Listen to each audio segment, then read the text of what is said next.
Near Mint Condition, the home of collected editions. That cover's so awesome. This is Mr. Chris Claremont, a legend. Melanie goes,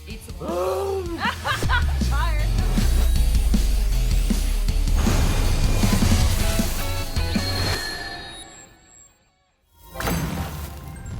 Happy Tuesday, all you minties. This is the Uncanny Omar from Near Mint Condition, the home of collected editions. And it is that time of the week to check out all of these collected editions coming out from Marvel Comics. So let's go ahead and get started.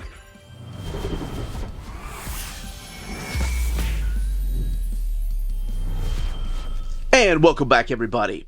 Now, before going any further, a big thank you to David Gabriel and the fine folks at Marvel for sending us advanced copies of these books. All of these books are due out on the direct market and book market on October 8th or 9th, depending on where you get your books. As always, I like to leave timestamps in the description of the video so you can jump around in case you're curious about one or two titles or in case you don't want to get any kind of spoilers. And before I go any further, please don't forget to smash that like button. That's right, I still do the thumbs up even though we have the graphic down there. It goes a long way for us here on the channel. Okay, so we got a reprint of an epic, a brand new epic, and some new ongoing series and mini-series, and a new digest edition. So let's actually go ahead and start with this reunion of creators for this Power Pack book. Power Pack Into the Storm. Now, this is a digest-sized book, meaning that it's a little bit smaller than your trade paperback trim, like so. To kind of give you a better idea of just, it's a little bit smaller. They're also a little bit cheaper. So in this particular book, we do have the mini-series Power Pack Into the Storm, but also Power Pack Grow Up #1 from 2019. And Into the Storm was in 2024. Now, what makes this such a great little mini-series for people that were interested in Power Pack is that this is the reunion of Louise Simonson with June Brigman working together on Power Pack. We also have Roy Richardson doing the inks. And we do have a couple of other creators here, like Guri Hiru doing some of the art for The Gift, Tamra Bonvillain doing Growing Pains, and then Nolan Woodard doing Into the Storm, and then lettering by Joe Caramagna and Travis Lanham. So, Grow Up is taking place in the past. As a matter of fact, all of this miniseries is taking place in the past. And Grow Up is the story of getting to meet the Powers again. You have Alex, you have the character of Jack, Julie, and of course, Katie. I love the fact that they're all wearing Lila Cheney shirts. And you have Coffee and Friday just hanging up in space, like they're just hanging around until they run into this particular brood ship. So when they're going to a Lila Cheney concert, I love the fact that it's just so timeless, even though it's supposed to be, you know, of course, early 80s when this was coming around. The Powers family recognizes the X-Men, but they're all, you know, in their civilian clothing, so they can't say anything because their mom and dad don't know about their powers yet. So when this light show, this concert from the light show becomes a intergalactic attack by the Brood, that's when they change into their outfits and team up with the X-Men to fight these particular characters. This is the little backup right here about the doll, and it is done by Guri Hiru. And then we get Into the Storm. Now, Into the Storm is a 5-issue miniseries. This book, by the way, has 144 pages and retails for $13.99. Again, it's one of those retro series that takes place in the past. This time around, we do still see the return of the character of Coffee. We see the return of the spaceship. But this time around, there's some new villain that we hadn't seen yet in the past. However, it does involve one of the Powers' arch nemesis that they defeated earlier on in their adventure. So, this is where Coffee's dropped off at the Intergalactic Academy of Science. That was cool. And he gets to meet this lady right here. This is Jinna, who is a Snark. And of course, Snarks are known, well, if you've read Power Pack, you know what they have to do with their origin and the kidnapping of the Powers and all that. But they become friends. And then what ends up happening is that they're confronted by this pirate princess, and the pirate princess turns out to be the daughter of Queen Marad. So now there's another alien invasion coming, and it involves not just the Brood but other alien beings, and the Power Pack has to put a stop to it, along with the fact, of course, Storm has to be in it, because it is called Into the Storm. I mean, what would be a miniseries without Storm? It's so nice to see these creators going back and doing these particular series. I hope one day we get like a big collection of like Claremont's X-Men and Wolverine and Larry Hama's Wolverine, all these other creators that have worked on these little retro series.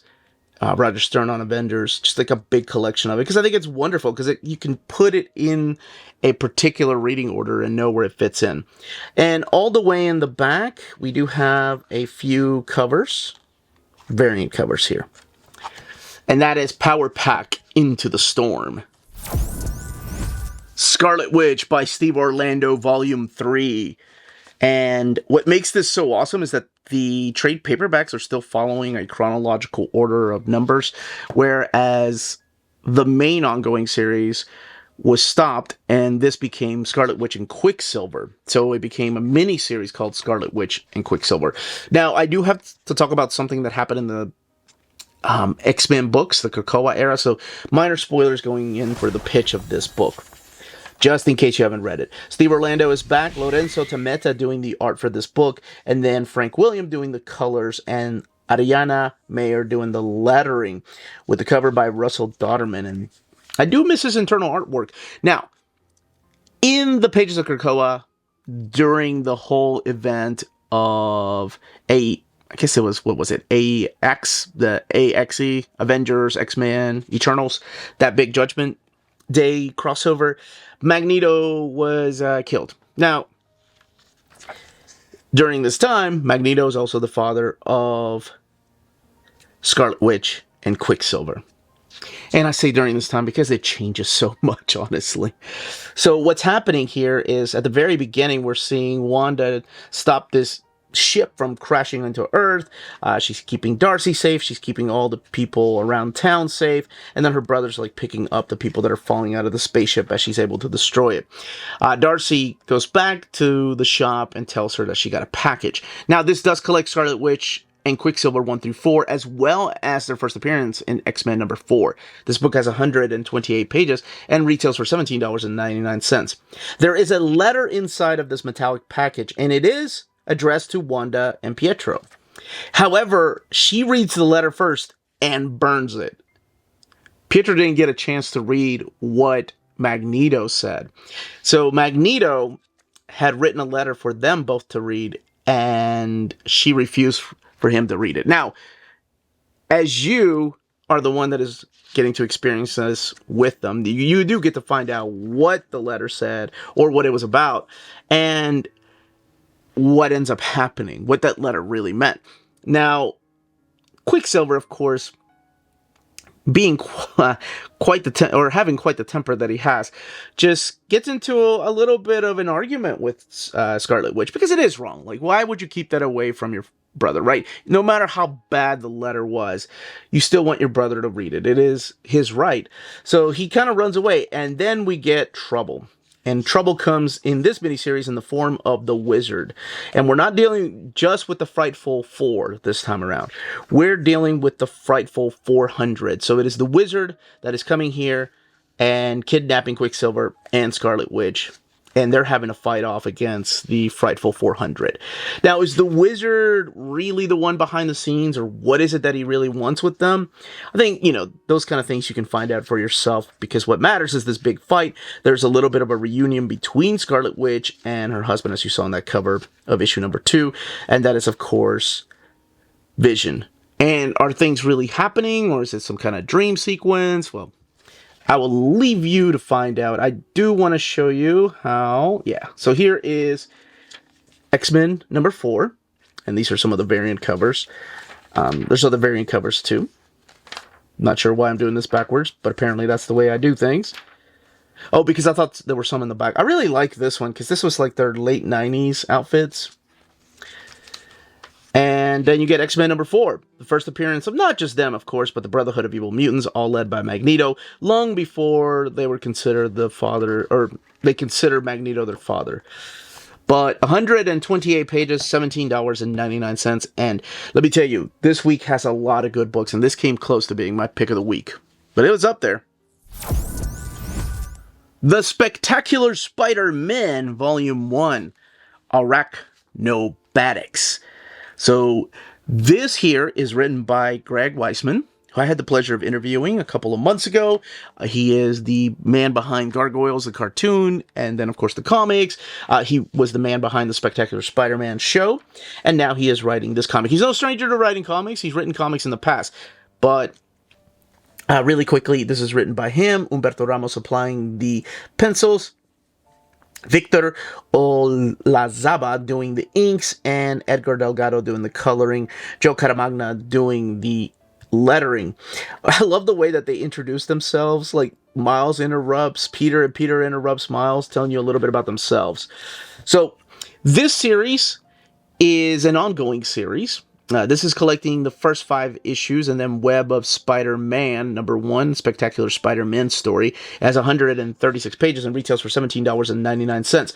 And we have present day, and we have flashback, how it all began. So present day, it looks like they're fighting this hulked out version of the Jackal, and in the past, they're getting together, and Peter suggests something. Peter suggests, hey, you know, we really need to get together. Let's say once a week on Wednesday at 4 p.m. I love the age difference, right? Because Miles is like, yeah, man, whatever, that's cool, let's do it. And Peter's like, right, every Wednesday at 4 p.m. at this location. And it just shows, you know, the difference in maturity and just also their characters. So they end up agreeing to meet at the coffee shop every Wednesday at 4 p.m. Peter sees a familiar face. This is Shashan. And Miles sees a familiar face. This guy named Cedric. And weird things happen around those two characters. There is a reason why they're reintroduced to the lives of Peter and the life of Miles Morales. But then we keep going back to the present where they're fighting the Jackal, this hulked out Jackal. And they don't know exactly what it is. Peter doesn't really have an idea as to why the Jackal's all beefed up, or if it's the original Jackal, because whenever you're dealing with the Jackal, you're dealing with clones. But it doesn't matter, because at the end of this fight, when they defeat him and the authorities take him away, they find a dead body. I mean, a dead body. There's other characters that appear from Peter's past in here, because they are at Empire University, and they're examining this dead body, and they're trying to figure out exactly what it is. Then we get this whole storyline here that I'm sure you saw in the back with Peter and Gwen Stacy and Miles and Kamala. And this becomes like a really interesting read, because, you know, there's a lot of people that are like MJ and Peter forever, and then there's other people that are like, no, Gwen Stacy was his true love. And I don't know what you think as the reader. Maybe you just like him single, because there are people that are like, no, I like him single. But here they are, and they have their own lives. Miles is dating Kamala, and Peter is married to Gwen, and they have kids. And you can find out how that particular story ends. And then, this is a little bit of the web of right there, introducing the characters and the meetup at the coffee shop.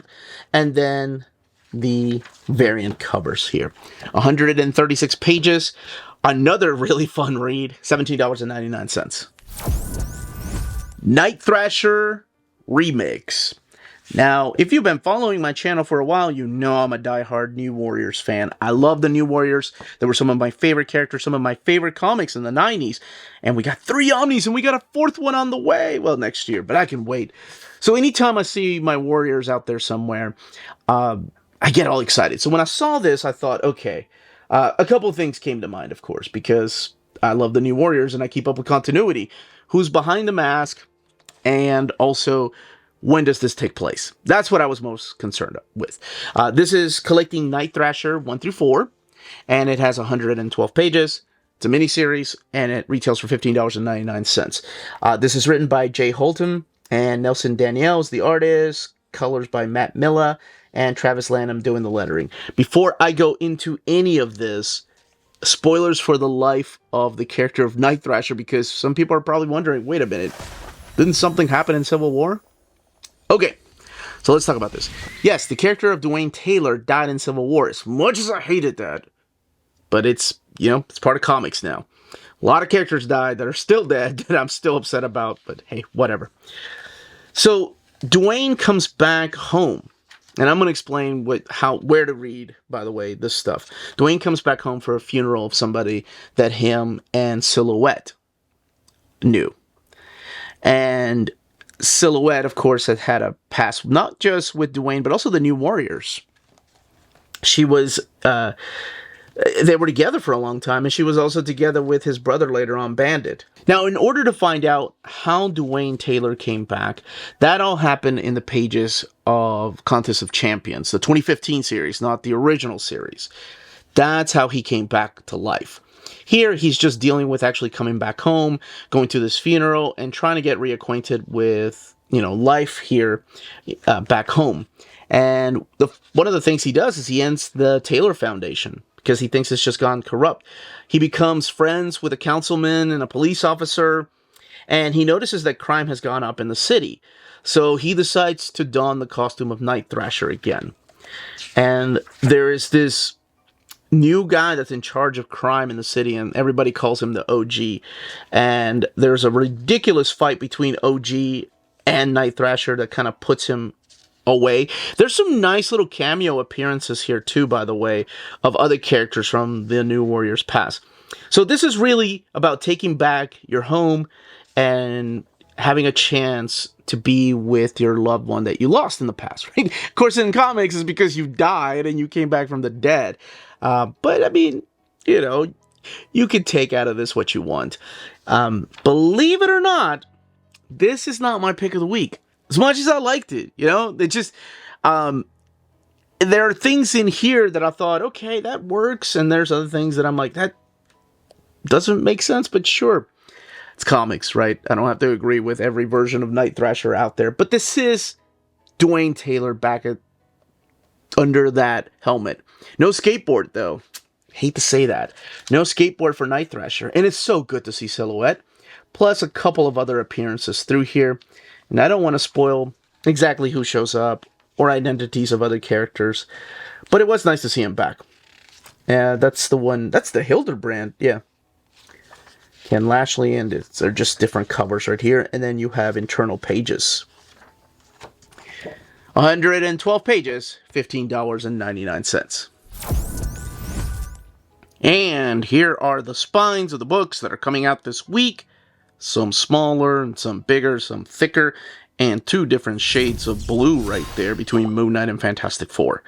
And also a reminder to hit that like button, please. And if you haven't subscribed, please subscribe. We do put out videos every day if you enjoy these type of videos. Okay, let's continue with the overview.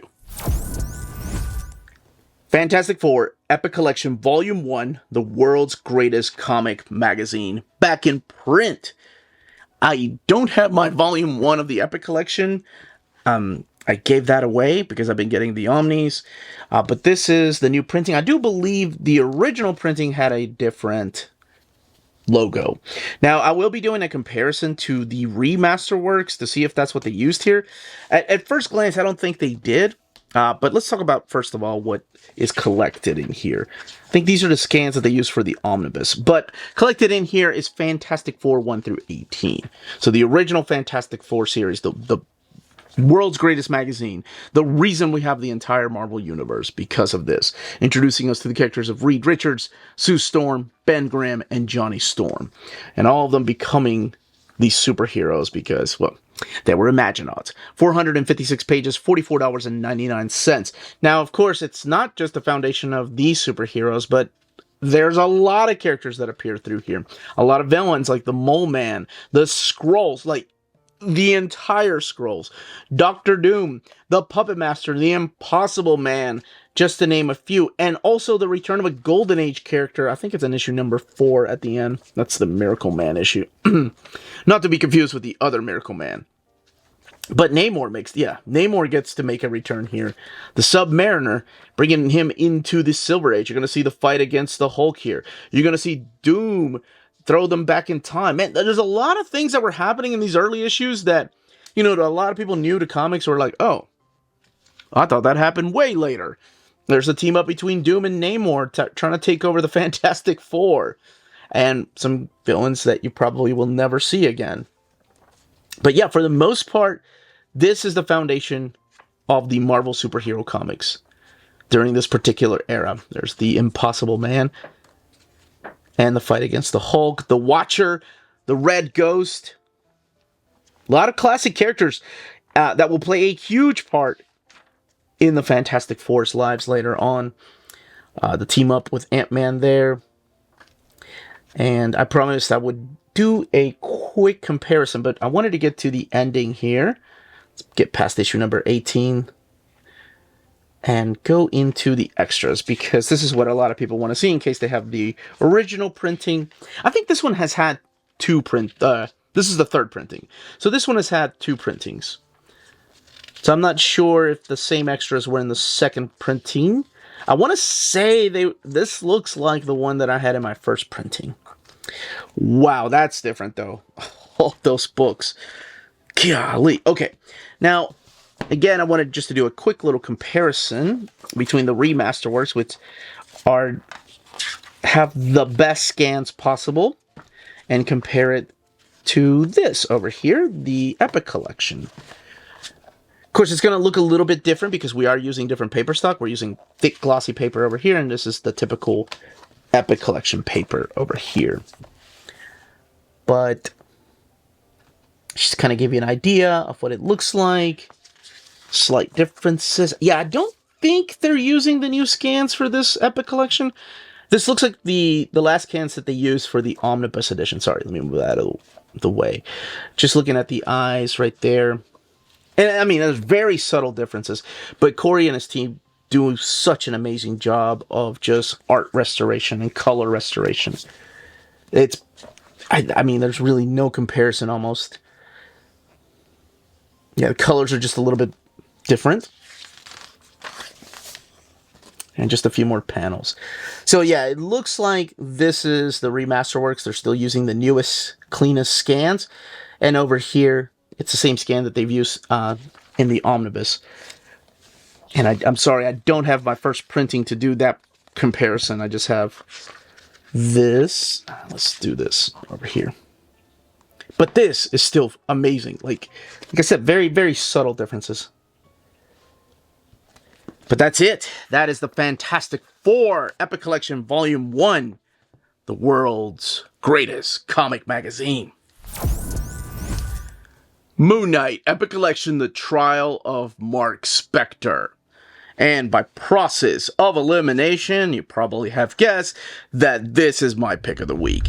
And, you know, to some people rolling their eyes, they're like, oh man, how do you like that 90s garbage? Because this is the Moon Knight that I fell in love with when I was younger. So collected in here is MARC SPECTOR Moon Knight, 8 through 25. And then material from Punisher Annual Number 2. 472 pages, $44.99. And yes, this is the first meeting of the Punisher and Moon Knight right here. But also, you have Microchip meeting the character, and then Frenchie also making an appearance through here. And Punisher will come back, I think in the the next storyline, if I'm not mistaken. Yeah, the Acts of Vengeance storyline. During this time, we're also introduced to this character, or no, he was introduced in the previous volume. This is Midnight. And Midnight is kind of like Moon Knight's sidekick. You know, if Batman has a Robin, then Moon Knight can have a Midnight. Moon Knight's Midnight, however, is a lot like Jason Todd Robin. Doesn't really listen, puts himself in danger, and by putting himself in danger, he puts others in danger. So you're going to see a lot of adventures of Moon Knight just saying, go home, Midnight, which is exactly what happens here. By the way, I forgot to give credit.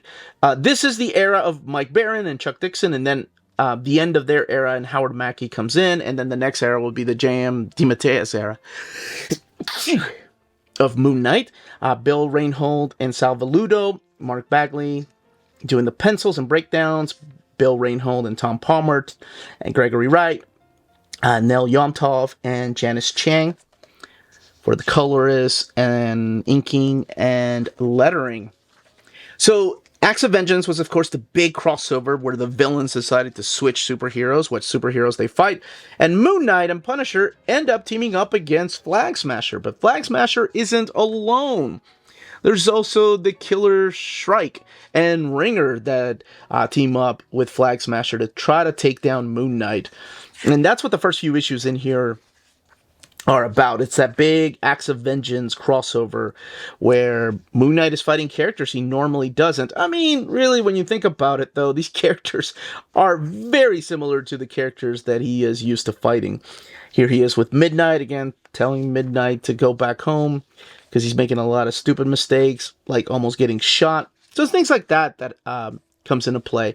This is the character of Arsenal, who starts off as a villain and then eventually has to team up with Moon Knight to try to take down Bushman, because Bushman has moved on from the city. He is now like taking over countries, and they have to go and stop him together. And of course, how do you trust a guy named Arsenal? No offense to the DC character, but it's mainly the fight between Moon Knight and Bushman again. You know, this is the character that, of course, has been a plague for a long time for the character of MARC SPECTOR. Now, that is something I need to say, is that during this particular time in the comic of Moon Knight, there's not a lot of the other characters like Lockley or Grant. It's mainly MARC SPECTOR that you're reading about, so there's not that whole DID like you do. It's weird, I just did an overview of Moon Knight, the Omnibus. Maybe that's not weird, I'm sure it was planned. But Moon Knight is getting so much love in Epic Collection and Omnibus Edition. Like, there was nothing years ago, and now it's like almost fully collected in Omnibus Edition, and it's getting there in trade paperbacks too. Now, the Trial of MARC SPECTOR is the story of the sins of your past catching up to you. Mark made a lot of mistakes. He was a mercenary, and now those mistakes are catching up with him. And you get to see him going trial, you get to see him stand trial and try, you know, to be defended. And then you get to see his friend, Frenchie and Marlene. This is what I love about this era. They had such a great supporting cast that you didn't want anything bad happening to them, which is why I also love the Jed MacKay era. And eventually, of course, well, you can see for yourself how he ended up escaping, or how he got found not guilty. Now, the next storyline, it is, I think this is a cover, if I'm not mistaken, by Rob Liefeld? Yeah, this one here. So you have Spider-Man and Punisher that kick off this fight against the Secret Empire, who they fought in the past before, but this time around, something happens through this story that doesn't get resolved until the round-robin crossover in the pages of Amazing Spider-Man, so a few years later, because it's such an important part of Moon Knight that it will be collected in the next Epic Collection. There's no way that they don't. And that all has to do with this gentleman right here, Danny Fingeroth, who just remembered this storyline that was not solved, and they were like, we gotta do it somewhere, so he was the editor at the time on Spider-Man, and he was like, well, let's do it here, we'll make it a big crossover. But yes, something happens here against the fight with the Secret Empire that doesn't get resolved until much later. Like, there's big hints as to what is happening, but I don't want to spoil it. This is the character of Chainsaw that appears through here. And again, dealing with some of the remains of the Secret Empire still out there. And, oh, this is the revenge issue. I love this issue. Everything bad that's happening to MARC SPECTOR comes back in this storyline right here. Like, he is going out for vengeance. You don't really get to see that. And speaking of vengeance, here he is with Ghost Rider. This is the final issue collected in here. Also makes it the cover. But this is their meeting. This is the one that's done by Howard Mackie and Mark Bagley supplying the art in here. But it is the meeting of the Fist of Khonshu and the Spirit of Vengeance working together against this character right here. Is her name Plasma? I think her name is Plasma. But let's look at the extras here in the back. So this stuff has been collected in omnibus editions before, but this is the first time that we're getting an Epic collection. So here is a pinup by Sal Velluto and some original covers here. An original internal page by Mark Bagley, and oh my gosh, that font just keeps getting smaller and smaller. So this is volume 5, MARC SPECTOR, or the Trial of MARC SPECTOR, and it is Moon Knight Epic Collection. And that, as they say, is that. If you're interested in purchasing any of these books, don't forget to check out our sponsor, cheapgraphicnovels.com, your online home for graphic novels and collected editions up to 50% off cover price. They have excellent shipping and prompt and helpful service. Check out their bargain deals for up to 90% off cover price. And don't forget, the CGN also takes pre-orders. That way you don't miss out on the hottest releases. And they are currently running a special promotion for you minties. If you're a first-time customer, after receiving your order confirmation email, reply back to that email and let them know Near Mint Condition sent you their way. They will then apply a free shipping promotional credit to your next order in the US. Cheap Graphic Novels, your source for the hottest books with the kind of deep discount, quality shipping, and customer service that will keep you coming back for more. And that was the content and page count of each of these books. Let me know in the comments down below which ones you're picking up. If you're an epic collector and you have to get all the epics, including the new printings of the epics, or if you get Omnis and you're waiting for Omnis to come out and these are placeholders. I know that sounds blasphemous. But if you have any questions, leave those questions down below. Don't forget to smash that like button, subscribe, and ring that bell for notifications. Everyone, stay healthy and safe out there. Much love.